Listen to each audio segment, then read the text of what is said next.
صحیح مسلم کی روایت ہے، حضور کے 2 خطبے ہوتے تھے، آپ درمیان میں تھوڑی دیر کے لیے بیٹھتے بھی تھے جیسے ہم بیٹھتے ہیں۔ اور یہ کس لیے تھا؟ شاید آپ نے کبھی غور نہ کیا، یہ اس لیے نہیں تھا کہ حضور کو کوئی تکان ہو جاتی تھی، آپ کے خطبے بہت مختصر ہوتے تھے، لمبے خطبے کی ضرورت کیا؟ جو سامنے بیٹھے ہیں عربی ان کی زبان ہے، قرآن عربی میں نازل ہوا ہے، حضور کے قلب سے زبان مبارک سے ادا ہو رہا ہے، دلوں کے اندر جا کے اتر رہا ہے، لمبی بات کی ضرورت کیا تھی؟ بہت مختصر خطبے ہوتے تھے، لیکن پھر بھی بیٹھتے تھے۔ کیوں بیٹھتے تھے؟ یہ علامت تھی اس بات کی کہ یہ خطبہ جو ہے یہ ظہر کی 2 رکعتوں کا قائم مقام ہے۔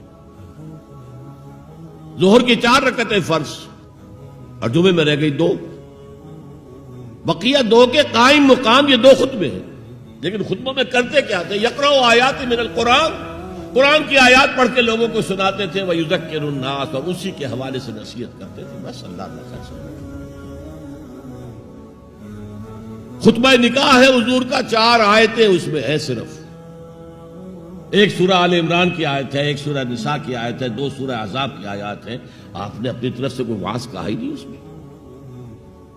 تو تبلیغ، تعلیم، تذکیر، انذار، تبشیر سب قرآن کے ذریعے سے پہلا کام کیا، پھیلاؤ اس کو۔ اب اس کے بعد جو آ جائیں قبول کر لیں شعوری طور پر، ہماری طرح نہیں کہ وہ صرف ایک نسلی قسم کا عقیدہ ہے۔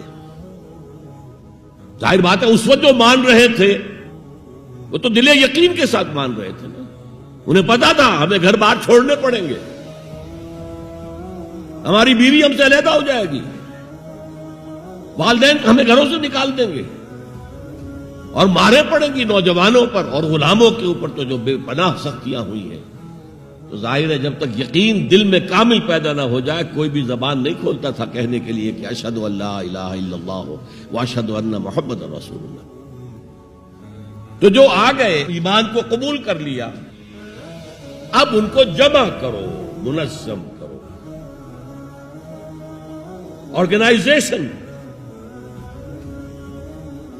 اس لیے کہ نظام کو بدلنا آسان کام نہیں ہے۔